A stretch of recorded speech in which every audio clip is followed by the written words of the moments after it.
Hi guys, I'm now here in Phang in Thailand. But the popular place here is what we call as Phuket. And I'm on board an elephant and I'm doing elephant trekking. Okay? This is our driver. Okay? Correspondent. Here is Vitaly, my companion. Okay, for the trekking. Hello. Okay. Then we're going to look Oh, to it's elephant trekking. Wait, I'm going to go on a different direction. Okay. Now, those are my companions for the ride for today. Okay. Smile, guys. This is video. Okay. Earlier, we went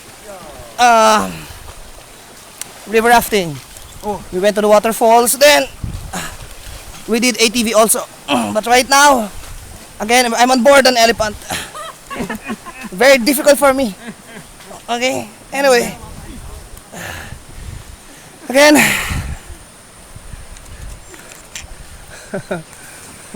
This is June Villegas from the Philippines. Oh, dear. And signing off. Bye guys.